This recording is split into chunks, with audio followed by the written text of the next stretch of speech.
Hello guys, my name is Anna and I'm from Ukraine, and I vlog daily to keep you updated on the real-life situation in my country as this awful war with Russia continues for almost a year.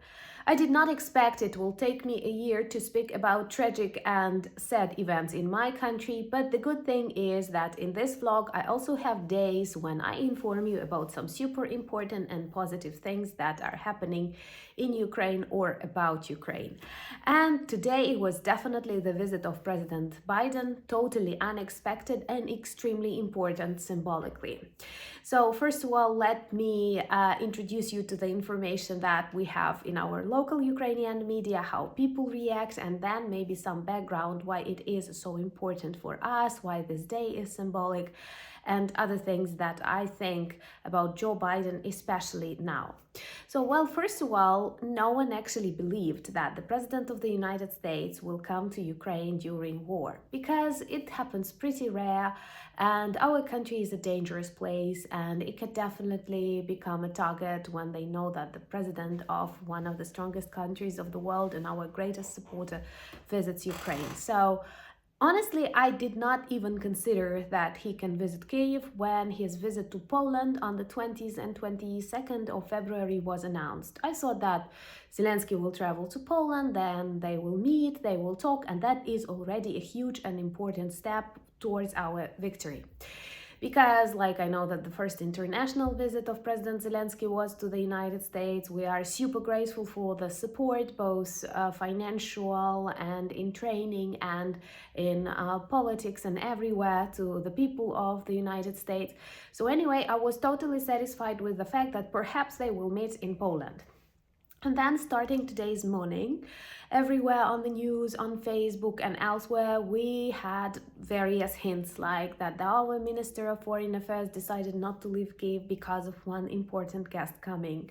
Lots of Kyiv streets were stopped and blocked from people and car moving because we were expecting a very important guest, and people started talking that this must be one of the most influential political leaders. But still, there were different ideas and not many people believed that Joe Biden will come. And when these first photos of him appeared, walking the streets of Kyiv with President Zelensky, honestly, I was excited to tears. I know this is not like we have won the war, but this symbolic support of the President of the United States is very, very important. And I will explain you once again why a little bit later. But now all over Facebook, all over Instagram, all over other social media in Ukraine, we will come across lots of memes that show Joe Biden as if he visited that pizzeria, that shop, met that girl. So it became viral, and everybody's trying to make a collage with President Biden because of that surprise. You can never know, maybe he's somewhere behind you. So I hope you will forgive my sense of humor, but this is a hugely positive wave of art in Ukraine right now, and it helps us a lot.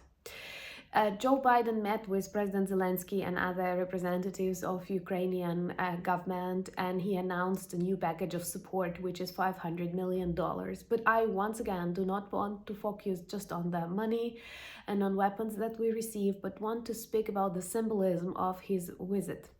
The 20th of February is one of the dark days in Ukrainian modern history because it was the day when pro-Russian President Yanukovych, influenced, of course, also by Russian government and Russian special services, ordered shootings, serious shootings and executions on Maidan.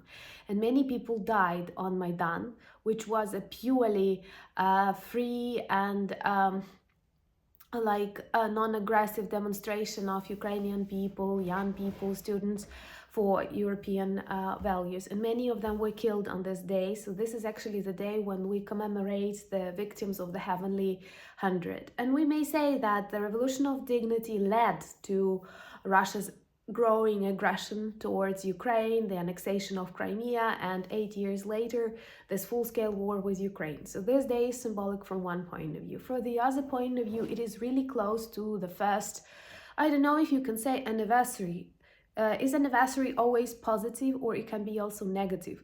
1 year of full-scale Russian war in Ukraine. On the 24th of February, we have this really dark day, and it is dangerous everywhere in Ukraine as this date approaches, because of course Russian orcs will congratulate us.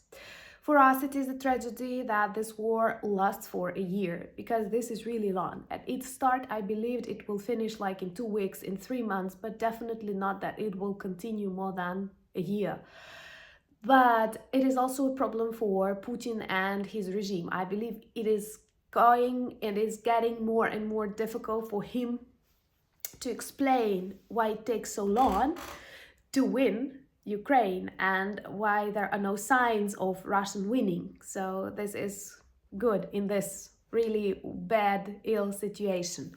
So the fact that President Biden came not just like in summer or elsewhere, but in this specifically dangerous time, that it has all the associations with Russian war, and when everything is so dangerous, and they were walking the streets with President Zelensky and the air raid alarms were heard, because we had like this air raid alarm all over Ukraine during the visit.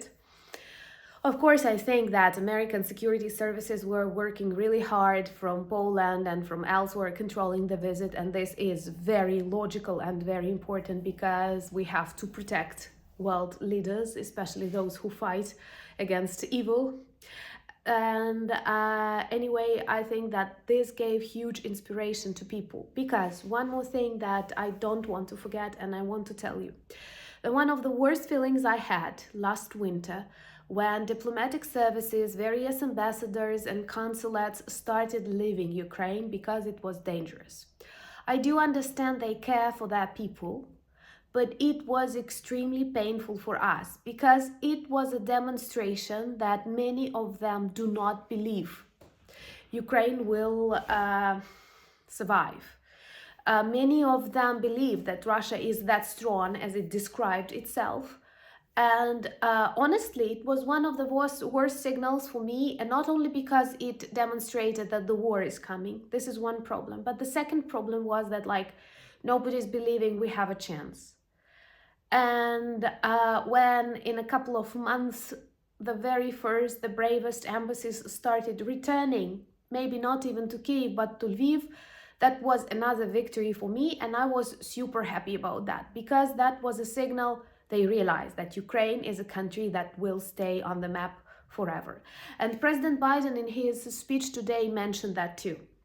He said that he spoke with Zelensky, perhaps he was one of the first, if not the first one, when Russian tanks were first crossing our borders and Russian planes were first bombing our cities somewhere at dawn on the 24th of February, and that this conversation was very dramatic and very emotional, and Zelensky told him that he is not sure when will he be able to talk to Biden again, because no one knew what will happen to him, to us, to country.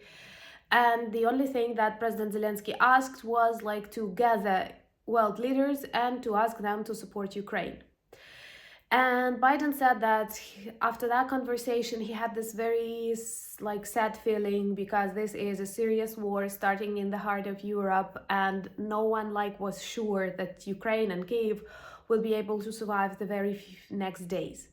But we managed. And he says that one of the strongest signals of Ukrainian victory is that after a year of full-scale Russian war in Ukraine, we have the President of the United States, Joe Biden, and the President of Ukraine, Volodymyr Zelensky, standing together in Kyiv.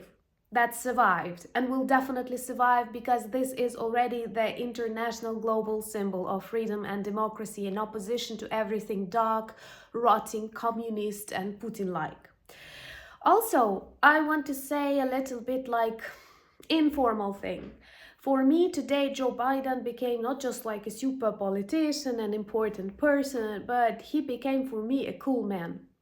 And I think this is really important, even though it sounds like something less serious, but I do think that being cool in this classical understanding is very important. Look at him, he is not very young, he does not travel that much, Ukraine is a dangerous country, he demonstrates his support even without visiting us, so it's not his direct obligation to travel to Ukraine. But he does that, despite all the dangers and hardships. And look at Putin. He is a coward, hiding somewhere in a bunker together with his Lukashenko friend, who will lose his power as soon as Putin loses his power. Two lonely, miserable dictators, afraid of everything, of their own shadow.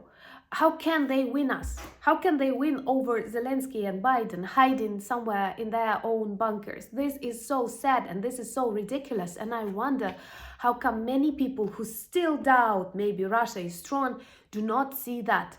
This is very vivid. It is extremely important to be cool when you are a leader. When, like, this is what Zelensky has. This is what I see Biden has. When you understand that you are a role model for many people, people watch you, the way you act, the way you react, you teach people, you demonstrate them what is important, you show them bravery, you show them the qualities that others may use. Of course, any politician has lots of negative things and skeletons in the drawer, how do you say it? I have them. We're not going to dip into that, but there are some global things happening, like war in Ukraine that can turn into the Third World War, and some important signals and steps that must be taken to stop global evil, which Putin is. And that's what they are doing. So for that is my eternal gratitude and, like you see, super excitement. And this is very, very important. I remember it was really ridiculous when Lukashenko invited Biden to come to Minsk for negotiations, and that they will decide with Putin together what to do with Ukraine. And here is an answer. Biden is in Kyiv, despite it's dangerous, despite orcs. Shall it? But light, future, freedom, democracy, everything normal is here, not in Minsk or Moscow. We need to liberate Minsk and Moscow. I don't know yet how, but we need to do that, because living with so much darkness close to our borders is really dangerous and poisonous for the rest of the world. Also, in a very symbolic gesture, President Zelensky invited Joe Biden, and there was his sign on the Alley of Bravery. They have introduced it on the 23rd of August together with President Duda of Poland, and on this Alley of Bravery they mark people who, global leaders who demonstrate their bravery in support of Ukraine. But most importantly, this is extremely symbolic. This is a demonstration of true support and friendship for which Ukrainian people will be grateful eternally. And when some of you ask me in comments, and sometimes these are Russian trolls, what do Ukrainians think about Americans? Like, Ukrainians love Americans. They have always liked this image of the United States, you know, that for many it is a dream country. But now we realize that these are people who could have closed their eyes and ears on things happening like thousands of kilometers away, but they did not. Because they truly introduced freedom, democracy, and they are responsible for this freedom and democracy. They feel responsible for protection of it all over the world. And because of your help and other European allies, we are able to fight this evil. So Ukrainian bravery, together with your bravery and strength, will result in this victory. And I hope that we will not mark the second year of Russian war in Ukraine. Also, I invite you to watch our new video. It is a small project, a continuation of Soviet myths debunked about Russian crimes, because we are going to mark this first anniversary of Russian war in Ukraine. And this video appeared yesterday, where I very accurately describe the events that happened during this year and crimes that Russia committed in Ukraine during 2022. Thank you so much for your support. Thank you for being with Ukraine. Thank you for understanding that this war is existential and this war is for global freedom and democracy.